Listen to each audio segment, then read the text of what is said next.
मेरा मानना है कि ये राहुल गांधी बहुत बड़ी चुनौती पेश कर रहे हैं। और ये चुनौती मैंने इतना कोई 50 साल के से तो 55 साल से तो कवर कर ही रहा हूँ, इलेक्शंस को देख भी रहा हूँ, देश में चुनाव। मैंने इस तरह का माहौल कभी देखा नहीं कि सत्तारूढ़ दल को इस तरह से कोई चुनौती पेश की गई हो, सड़कों पर पेश की गई हो और एक आदमी से सत्ता डरी हुई हो।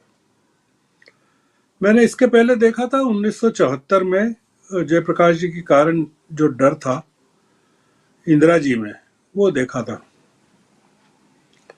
मैं पहली बार देख रहा हूं कि सरकार इतनी डरी हुई है और वो अगर कह रही है कि हम 400 सीटें ला रहे हैं, 370 सीटें ला रहे हैं और इतने इस स्तर पर उसको ऑपरेट करना पड़ रहा है, तो आप समझ लीजिए कि डर किस हद तक पहुंच गया है। हुआ कौन है? दूसरा ये कि जिन लोगों को लिया जा रहा है, क्या वो जिता सकते हैं क्या बीजेपी को? आपने नाम लिया मिलिंद देवड़ा का, जो खुद हार चुके हैं। जितिन प्रसाद उत्तर प्रदेश में, क्या वो चुनाव जीत सकते हैं? ज्योतिरादित्य खुद चुनाव हार गए गुना से लोकसभा का। कमलनाथ छिंदवाड़ा की सीट पर अपने बेटे को जितवा सकते हैं, पर मध्य प्रदेश के किसी भी विधानसभा क्षेत्र से छिंदवाड़ा के बाहर उनके बेटे की जमानत जब्त हो जाएगी। कि जितने लोग छोड़कर जा रहे हैं, अगर बीजेपी के श्वेत पत्र में अशोक चौहान का नाम नहीं आता, उल्लेख नहीं आता, 2014 के पहले के घोटालों में आदर्श सोसाइटी को लेकर उल्लेख नहीं आता, तो आप क्या समझते हैं? जब अशोक चौहान मुख्यमंत्री थे, जब आदर्श सोसाइटी का स्कैंडल हुआ था कि इन्होंने आदर्श सोसाइटी में कुछ एडिशनल फ्लोर्स बनवा दिए थे अपने परिवार के लोगों के लिए, डर गए अशोक चौहान। अगर आप पता करें तो अशोक चौहान उन लोगों में से थे जो राहुल गांधी की यात्रा के समय, भारत जोड़ो यात्रा के समय, सबसे पहले पहुंचने वालों में थे। राहुल गांधी की यात्रा के समय ये जो स्ट्रेटेजी है वो ये कि कांग्रेस में जिन लोगों के रिकॉर्ड भ्रष्टाचार के हैं, आप अगर राहुल गांधी के पीछे इस तरह का कोई भ्रष्टाचार होता, आप क्या समझते हैं राहुल गांधी को छोड़ दिया जाता? अभी तक उनको गिरफ्तार नहीं किया जाता। ये सरकार जिस तरह से काम कर रही है, उसमें एक आदमी जो नैतिक बल के आधार पर चुनौती दे रहा है, ये उसको हाथ भी नहीं लगा पा रहे। और बनारस में जाके जो उन्होंने चुनौती दी है, जो आपका मूल सवाल था, मैं वो ये कह रहा हूं कि ये बहुत बड़ा फर्क करने वाला है। आपने देखा बिहार में किस तरह से तेजस्वी ड्राइव कर रहे थे गाड़ी को और राहुल गांधी बैठे हुए थे। आप क्या समझते हैं कि जब तेजस्वी उनके साथ गाड़ी को ड्राइव कर रहे हैं, तो क्या राहुल गांधी को बिहार में नीतीश कुमार की जरूरत है, जो पीछे बैगेज की तरह पड़े रहते जीप में? झारखंड में हेमंत सोरेन के होते हुए आप बताइए कि राहुल गांधी की जो नई कांग्रेस है, राजीव जी, है कि महाराष्ट्र में आदित्य ठाकरे हैं, उद्धव ठाकरे हैं, उत्तर प्रदेश में अखिलेश यादव हैं, बिहार में तेजस्वी हैं, तेलंगाना में रेवंत रेड्डी हैं, कर्नाटक में डीके शिव कुमार हैं, आंध्र में वाई शर्मिला हैं। ये जो एक नई कांग्रेस जन्म ले रही है अलग अलग राज्यों में, जो इंडिया ब्लॉक के रूप में कन्वर्ट हो रही है, परमानेंट रूप से कांग्रेस का जो है पूरा का पूरा कायाकल्प हो रहा है इंडिया गठबंधन के रूप में।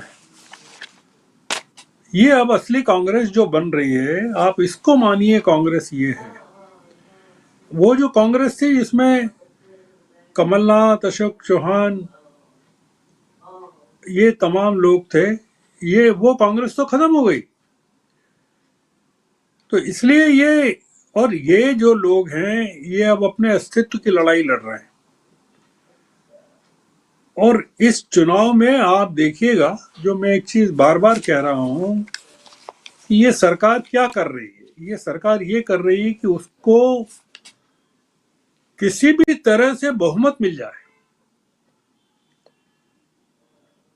बीजू जनता दल, अगर आप पता करें तो जो अश्विनी वैष्णव हैं, जिनके जो उड़ीसा से राज्यसभा के सांसद थे, और उड़ीसा में जो बालासोर की दुर्घटना हुई, रेल दुर्घटना, इन्होंने राज्यसभा के लिए फिर से उनको बीजेपी ने कैंडिडेट बनाया और नवीन पटनायक ने चिट्ठी लिखकर सपोर्ट किया है उनको।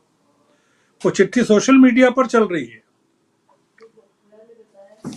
तो उड़ीसा में भी नवीन पटनायक, आंध्र में जगन रेड्डी, ये केसीआर तेलंगाना में, कर्नाटक में जेडीएस, अब इनकी बैसाखियों पर भारतीय जनता पार्टी जलना चाहती है।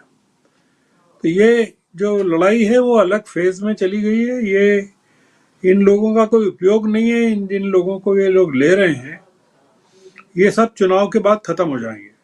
2024 के चुनाव के बाद के नतीजों के बाद आप पाएंगे कि इन लोगों की कोई उपयोगिता नहीं रही है। राहुल गांधी के लिए ये निर्णायक लड़ाई है राजीव जी, और देश के लिए भी है।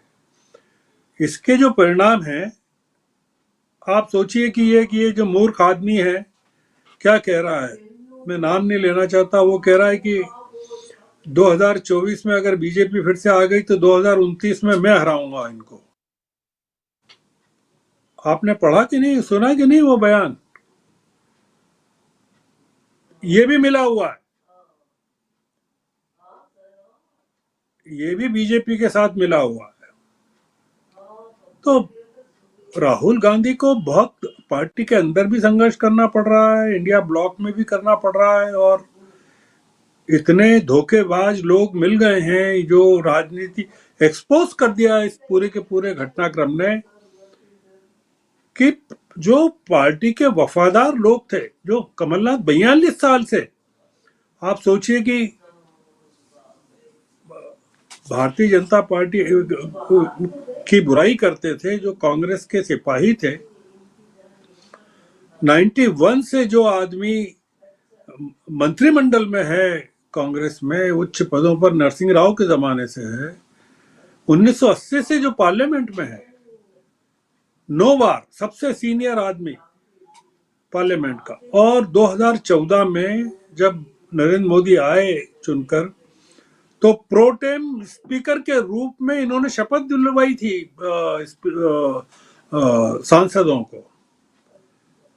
वो आदमी धोखा दे रहा है। आप सोचिए कि जो क्राइसिस है कांग्रेस पार्टी का कितना बड़ा है, कोई छोटा क्राइसिस नहीं है। उस क्राइसिस में लड़ना, और जो कह रहे हैं, ये बयान किसका है बताइए? ये कमलनाथ के खास, जिनको क्या कहें, जिनके लिए क्या शब्द कहें, सज्जन सिंह वर्मा का बयान है कि राहुल गांधी को सलाह दी गई थी कि इस टाइम पर उनको ये यात्रा नहीं निकालनी चाहिए। ये सज्जन सिंह वर्मा दे रहे हैं बयान, जो खुद विधानसभा का चुनाव हार गए और जो राज्यसभा जाना चाहते थे कमलनाथ की मदद से, और जिनको कांग्रेस ने स्वीकार नहीं किया। क्या कारण है कमलनाथ के जाने का, आप पता करिए, तो आपको पता चलेगा कि राहुल गांधी ने साफ मना कर दिया, कुछ भी इनकी एक भी मांग नहीं मंजूर करना है। ये आखिरी तक प्रतीक्षा करते, राज्यसभा की सीटों के अनाउंसमेंट तक प्रतीक्षा करते थे।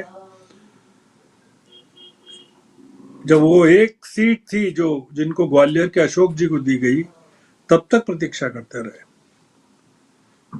तो ये अपनी सांसें जो है वो सत्ता के शिखरों पर ही अंतिम सांसें बिताना चाहते हैं, और राहुल गांधी इनको अब वेंटिलेटर पे पहुंचाना चाहते थे। इसलिए ये पूरा का पूरा किस्सा जो है वो सत्ता का है। मुझे नहीं लगता, मैं बड़ा एक चुनौतीपूर्ण मानता हूं, और ये जो जनता, इसके सपोर्ट को मैं राहुल गांधी की स्ट्रेंथ मानता हूं। मैं बाकी किसी की स्ट्रेंथ को काउंट नहीं करता हूं। ये जो लोग उमड़ रहे हैं, ये कुछ तो है संकेत कि वो देख, जो आक्रामक रवैया राहुल गांधी ने अब अपनाया है वो बहुत ही, मेरे ख्याल से काफी इम्पोर्टेंट है। जी बिल्कुल बिल्कुल, आप सही कह रहे हैं। ये एक बहुत इंपॉर्टेंट, बहुत ही महत्वपूर्ण रवैया राहुल गांधी का यहां नजर आ रहा है। उनकी